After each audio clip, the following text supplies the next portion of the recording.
Welcome back, history buffs and lovers of legendary lore. Today we continue our deep dive into the thrilling accounts of Julius Caesar's Gallic War. This time we're diving headfirst into the second part of the first book. Now, we've taken these complex historical narratives and translated them into a modern conversational style. Why, you may ask? So that you can focus more on the content, the intrigue, the strategies, and less on trying to decipher the language of old.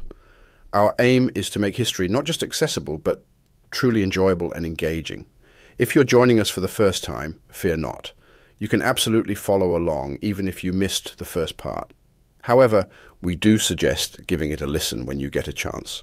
It's sure to enrich your understanding and provide some additional context to the events that unfold in this episode. Without further ado, let's roll back the centuries and journey back into the heart of the Gallic War, where intrigue and power plays are the order of the day. Let's dive in. Julius Caesar's Gallic War, Book 1, Part 2. After the conflict with the Helvetii was over, leaders from all corners of Gaul started showing up to congratulate Caesar. They told him they understood that even though he was getting back at the Helvetii for messing with the Roman people, it ended up being a win for Gaul too. You see, the Helvetii were in a really good place before they left their homeland, and their big plan was to take over all of Gaul, claim the best spot as their own, and turn the rest of the states into their subjects.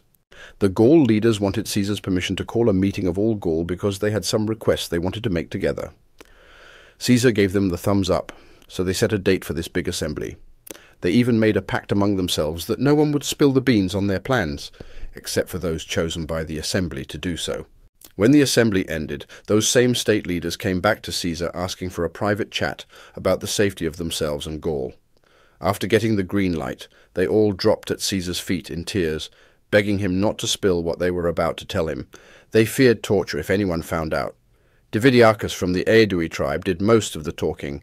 He explained that Gaul was split into two groups, the Aedui leading one and the Arverni the other. After a long power struggle between these groups, the Arverni and Sequani tribes had called in some German mercenaries.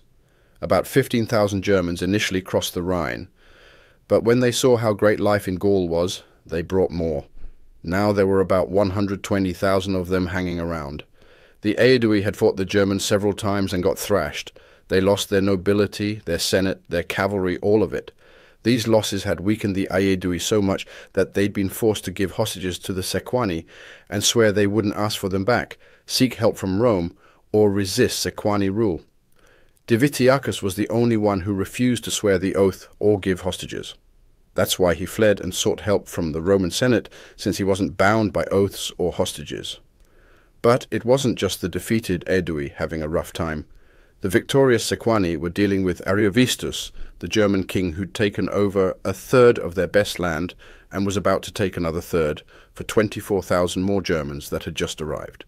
Divitiacus predicted that all of Gaul would be pushed out in a few years if more Germans keep crossing the Rhine. He described Ariovistus as a cruel, unpredictable bully. After defeating the Gauls at Magetobria, he became more brutal, demanding children of noble families as hostages and punishing them harshly if his demands weren't met.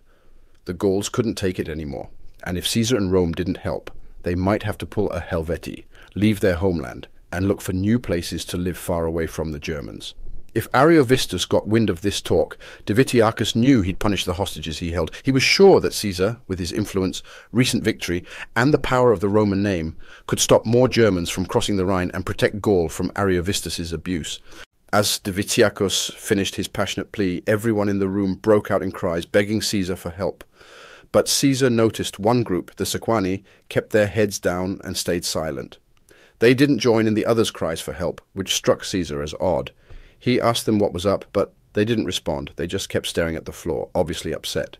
No matter how many times Caesar prodded, they remained tight-lipped. Divitiacus finally broke the silence again and explained that the Sequani were in an even worse position than the others. They were terrified of Ariovistus, even when he wasn't around. They felt like they were under his thumb all the time because they'd let him into their lands, and now he had control over all their cities. They didn't even feel safe complaining in private or asking for help, while the others had the option of running away if things got too bad. The Sequani were stuck dealing with Ariovistus's cruelty, trapped in their own lands. After hearing all this, Caesar did his best to lift their spirits. He assured them he was taking the matter seriously, promising them that he'd leverage both his influence and power to get Ariovistus to stop his tyranny. This seemed to lift their spirits a bit, so he ended the meeting. Afterwards, he found himself with a lot to mull over. One of the things bothering him the most was the state of the Aedui. They had been repeatedly recognized as brothers and kin by the Roman Senate, and yet here they were, under the thumb of the Germans. Their hostages were with Ariovistus and the Sequani, which felt like a slap in the face to Caesar. It was a disgrace, not just to him, but to the whole Roman Empire. Furthermore, he was seriously concerned about the Germans growing bolder, crossing the Rhine and coming into Gaul in larger and larger numbers. He saw this as a threat to Rome. If these rough and wild guys took over Gaul, what was stopping them from moving on to Italy? Just like the Cimbrian Teutones had done before. The Rhone was all that was separating the Sequani from Roman lands, and that wasn't much of a barrier. It seemed to Caesar that he needed to address this problem sooner rather than later. To top it all off, Ariovistus was so full of himself and acting so superior, it was clear that his arrogance had grown out of control. So, Caesar decided to send some diplomats to Ariovistus, hoping to set up a meeting. He thought it would be a good idea to hash out some of these issues in person, face to face. He suggested they find a neutral spot to meet up and discuss things. Ariovistus, though, shot back with a pretty brusque reply. He basically said, "If I needed something from you, I'd come to you. If you need something from me, come to me. Plus, I can't just waltz into your part of Gaul without my army, and getting them all in one place isn't exactly easy or cheap." To top it all off, he basically asked Caesar what on earth he or Rome had to do with Gaul, a place he'd claimed through warfare. He was pretty clear that he didn't see why he should have to answer to them at all. When Caesar got Ariovistus's rather snappy reply, he didn't back down. Instead, he sent another group of diplomats with a pretty clear message. "You've been treated well by me and Rome. Heck, we even called you king and friend when I was consul. And this is how you pay us back? By refusing to meet and discuss issues that affect both of us? Fine, then here's what we want from you. First off, stop bringing more people over from the Rhine into Gaul. That's not cool. Next, give back the hostages you took from the Aedui, and while you're at it, let the Sequani do the same. And one more thing, don't mess with the Aedui anymore. Don't attack them or their allies. If you can do all this, we'll continue to see you as a friend and ally. But if you don't comply, just know this. When I was consul, the Senate decreed that whoever governed Gaul should do their best to protect the Aedui and all our other allies there. So if you mess with them, you're messing with us, and we won't stand by and let it happen." Ariovistus fired back with a response that was all but a declaration of war. "Hey, last time I checked, the victor of a war gets to call the shots, right? That's how you Romans do it. You conquer people and then you rule them as you see fit. So why can't I do the same? I don't meddle in how you govern your conquered lands. So why are you sticking your nose in my business, the Aedui? They challenged me to a war they lost, and now they're my subjects, and you, Caesar, are messing up my income by showing up here. I won't give back the Aedui's hostages, but I also won't wage war on them or their allies, as long as they stick to our agreement and pay their annual tribute. If they don't, your fancy brothers of Rome label won't save them, and as for your threats, let me tell you something. No one's ever picked a fight with me and come out unscathed. You want to try your luck, Caesar?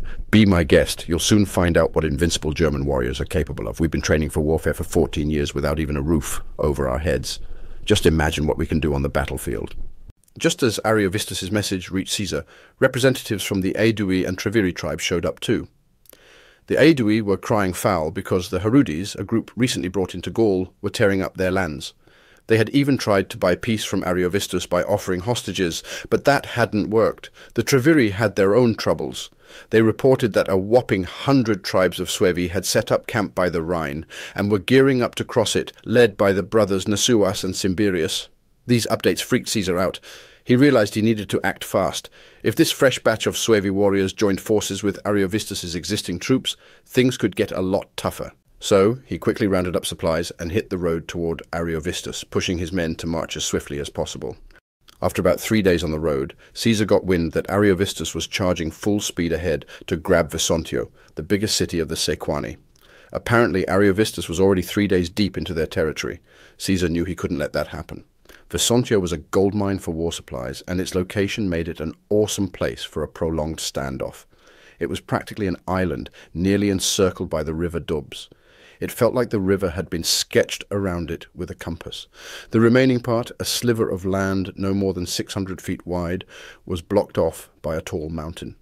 This natural barrier extended right to the riverbanks on either side. The locals had fortified this mountain with a wall, turning it into a citadel that was linked to the city.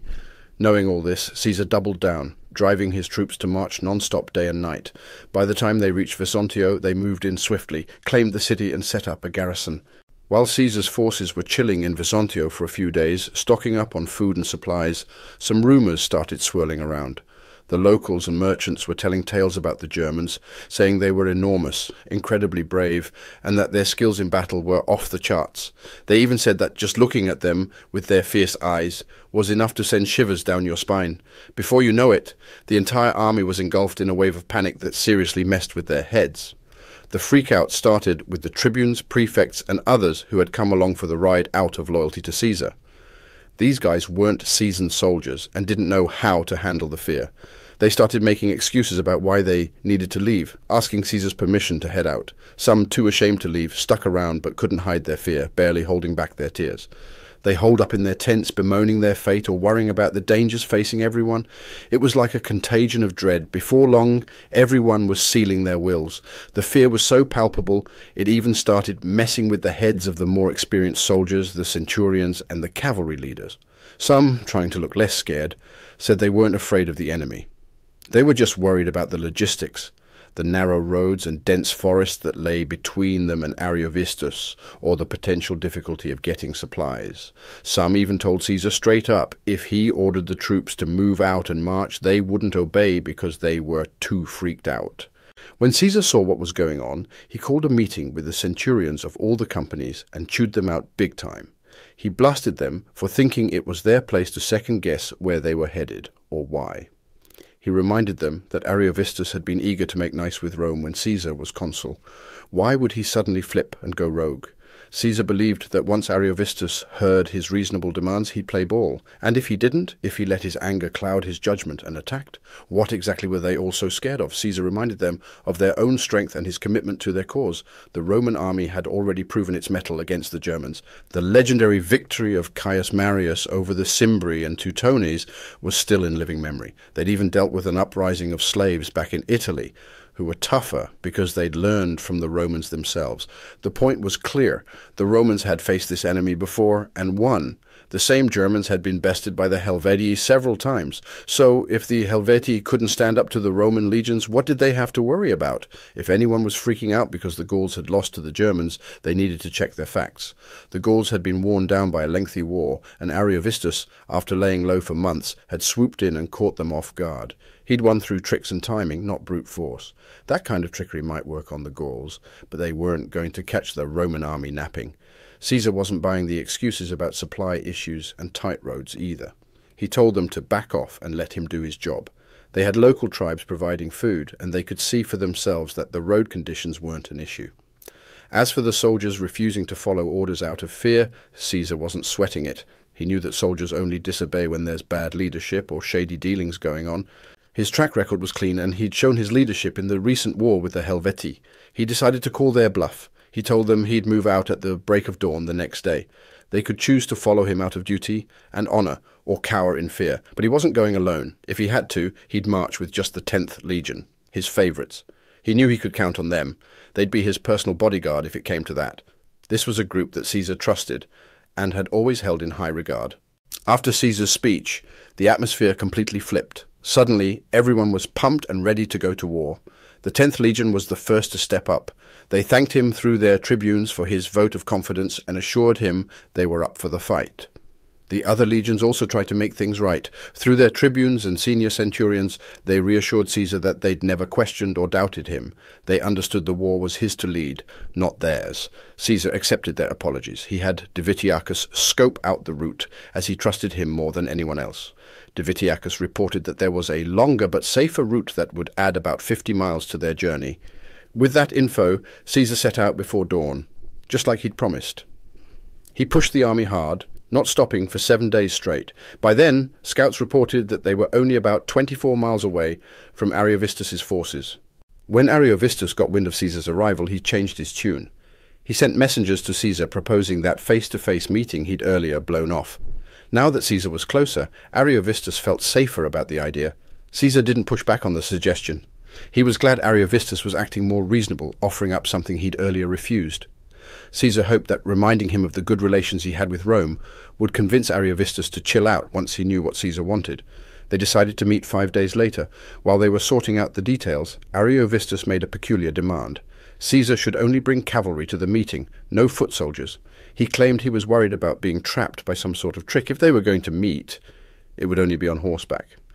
Caesar wasn't super thrilled about the idea, but he didn't want to give Ariovistus any excuse to bail on the meeting. At the same time, he wasn't about to put his life in the hands of the Gallic cavalry. So he had a bright idea. He'd dismount the Gallic cavalry and replace them with infantry from his trusted 10th Legion. That way, he'd have a reliable security detail if things went sideways. Once Caesar announced his plan, one of the 10th Legion soldiers cracked a joke. He said Caesar was treating them even better than promised. Caesar had said he would treat them like his personal bodyguard, his Praetorian cohort, but now he was upgrading them to cavalry. There was a sizable clearing, with a large mound right in the middle. This spot was about halfway between the two camps, so it made the perfect meeting spot. Just as they'd agreed, Caesar and Ariovistus both showed up for the face-to-face. Caesar had his legion, now on horseback, hang back about 200 paces from the mound. Ariovistus's cavalry held their position at the same distance on the other side. Ariovistus then said they should chat horseback, each of them bringing just 10 guys. Once they gathered at the meeting spot, Caesar started off. He reminded Ariovistus of how Caesar himself and the Roman Senate had done him solid after solid. They'd named him king, called him a friend, and showered him with lavish gifts.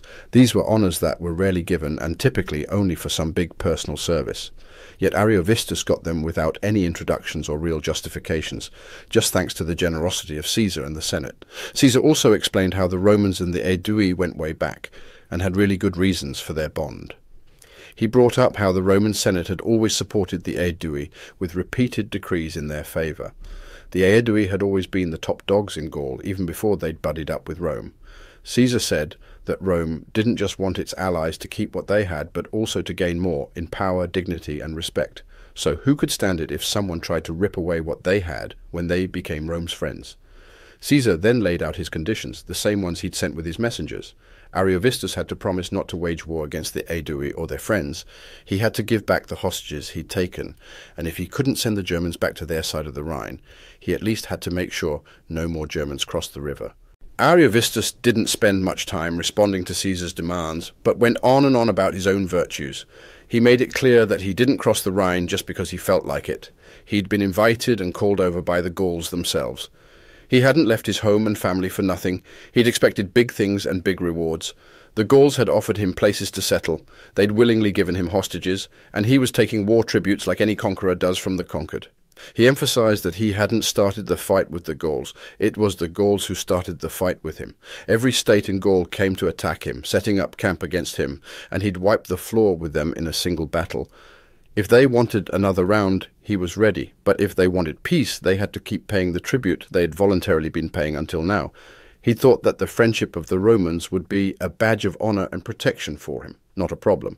But if being friends with Rome meant losing his tribute and having his allies turned against him, then he was ready to ditch that friendship as eagerly as he'd sought it. As for bringing over a load of Germans into Gaul, that was about his own security, not about attacking Gaul. He'd come to Gaul before the Romans did. In fact, a Roman army had never set foot beyond the borders of the Roman Gaul province until now. What did Caesar want anyway? Why was he intruding into Ariovistus's territory? This was his slice of Gaul, just like Caesar had his. If Ariovistus attacked Roman territories, he wouldn't expect forgiveness, so it wasn't fair for the Romans to stop him from exercising his rights. Ariovistus said he wasn't dumb or clueless enough not to know that the Aedui hadn't helped the Romans in their last war against the Allobroges. They hadn't received any help from the Romans either when they were dealing with him and the Sequani, so he had a hunch that Caesar wasn't keeping his army in Gaul for friendship's sake, but to take him down. Unless Caesar left and took his army with him, Ariovistus would consider him an enemy, not a friend. He even suggested that he could kill Caesar and win over a bunch of Roman bigwigs who'd already sent him messages to that effect. But if Caesar would leave and let him have Gaul, he'd make it worth his while with a hefty reward and would wrap up any wars Caesar wanted without him having to lift a finger. Caesar made a bunch of points to explain why he couldn't just let this slide. He said his own principles and the Roman people's standards wouldn't allow him to ditch his best allies. He didn't think that Gaul belonged to Ariovistus more than it did to the Romans. Quintus Fabius Maximus had beaten the Arverni and Ruteni in war, but the Roman people had been merciful. They hadn't turned these people into a province or burdened them with tribute. If you looked at ancient history, the Romans had a solid claim to Gaul. If you followed the Senate's decisions, Gaul should be free. They'd won it in war and had let it keep its own laws. While all this back and forth was happening, Caesar got word that Ariovistus's cavalry was getting too close to the meeting spot, hurling rocks and weapons at his guys. Caesar cut his speech short and rushed to his men, ordering them not to fight back. He knew his top-notch legion could handle the cavalry, no sweat, but he didn't want it to look like he'd tricked them into a fight under the guise of a peaceful chat. Word quickly spread through the ranks about Ariovistus's attitude during the meeting, how he told the Romans to get out of Gaul, and how his cavalry had tried to pick a fight. This really fired up Caesar's men. They were more than ready to get into the battle. 2 days later, Ariovistus sent messengers to Caesar, saying he wanted to pick up where they'd left off in their chat, which hadn't really ended on a conclusive note. He asked Caesar to either set another date for a meeting, or if he wasn't up for that, to send someone over to act as his go-between. Caesar didn't see any point in another face-to-face, especially after the Germans had started throwing weapons around at the last one. He also thought it would be way too risky to send one of his officers to play messenger with these aggressive dudes, so he decided to send C. Valerius Procillus, the brave and highly skilled son of a Roman citizen, and Metius, a guy who had once been a guest of Ariovistus. Caesar figured Procillus would be safe, because he was fluent in Gallic, which Ariovistus also spoke, and the Germans wouldn't have any reason to hurt him. He told them to find out what Ariovistus wanted and report back. But when Ariovistus saw them in his camp, he yelled out in front of his troops, asking why they'd come. Were they there to spy on him? He didn't even let them get a word in, just threw them straight into chains. On the same day, Ariovistus moved his troops up and set up camp on a hill about 6 miles away from Caesar's. The next day he led his forces right past Caesar's camp and settled about 2 miles past it. His game plan was to block Caesar's supply line, cutting him off from getting food and resources from the Sequani and the Aedui. For the next 5 days, Caesar had his troops line up outside the camp, ready for battle, just in case Ariovistus was up for a fight. But Ariovistus stayed put in his camp, only sending out his cavalry for some daily skirmishes. The way the Germans fought was interesting. They had 6,000 horsemen, and each one had a specially picked foot soldier who was really quick and brave as his personal bodyguard. These foot soldiers were always there, in the thick of the fighting, a safe place for the horsemen to fall back to. If things got dicey, they were there, ready to jump in. If a rider was seriously injured and fell off his horse, they were there to protect him. And if they needed to move up or fall back quickly, these foot soldiers were so agile that they could keep up with the horses by just holding on to their manes. Seeing that Ariovistus wasn't leaving his camp, Caesar decided he needed to move to stop being cut off from his supplies. He picked a good spot for a new camp, around 600 yards past where the Germans were camped. Forming his army into 3 lines, he set off for this new spot. He told the first 2 lines to stay ready for a fight, and the third to start setting up the new camp. As they were moving, Ariovistus sent around 16,000 of his light infantry and all of his cavalry towards them, probably to try and intimidate Caesar's men and stop them from setting up their new camp. But Caesar stuck to his plan. He sent 2 of his lines to hold off the Germans while the 3rd line got to work on fortifying the new camp. Once the camp was all set up, he left 2 legions and some auxiliaries there to hold it down. The other 4 legions were led back to the larger camp. The next day, as was his usual routine, Caesar marched his troops out from both camps. Moving a bit forward from the larger camp, he lined up his forces for battle, giving Ariovistus a chance to fight. When he saw that the Germans still weren't coming out of their camp, he led his troops back around midday. Then, finally, Ariovistus made a move and sent part of his army to attack the smaller Roman camp. A tough battle ensued, with both sides holding their ground until evening. As the sun set, after a lot of blood had been spilled on both sides, Ariovistus pulled his men back to their camp. Curious as to why Ariovistus wasn't engaging in a full-on battle, Caesar questioned some of his German prisoners. He found out that in the German culture, their women, the matrons, would use divination to decide whether a battle should take place or not. Apparently they had determined that the heavens didn't want the Germans to fight until the new moon arrived. That's why Ariovistus was holding back. The next day, Caesar left enough troops to guard both camps. He then positioned all his auxiliary troops in view of the enemy in front of the smaller camp.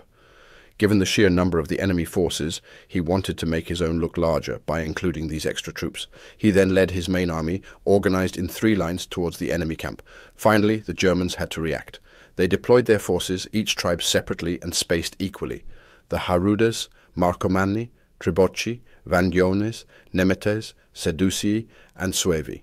Then they created a barrier with their chariots and wagons around their whole army, a clear sign that retreat was not an option. On these wagons and chariots they placed their women. These women, their hair dishevelled and tears streaming down their faces, begged the soldiers as they advanced towards battle not to let them become slaves to the Romans. So when the signal was given, our guys charged at the enemy with full force. The enemy charged back so quickly that our men didn't have time to throw their javelins. They tossed aside their javelins, switched to swords, and began to fight up close. The Germans, sticking to their custom, quickly formed a phalanx, resisting our sword attacks. Some of our soldiers, displaying incredible bravery, actually jumped onto the phalanx, tore away the shields with their hands, and attacked the enemy from above. Even though the enemy's left flank was defeated and fled, their right flank was still pushing hard against our men, thanks to their superior numbers. Observing this, P. Crassus, the young man in charge of our cavalry and less occupied than the men in the thick of the fight, sent the 3rd line to help our struggling troops. The fight reignited and all of the enemy turned tail. They didn't stop running until they reached the Rhine River, about 50 miles away. A few of them, either trusting their swimming skills or finding boats, managed to escape.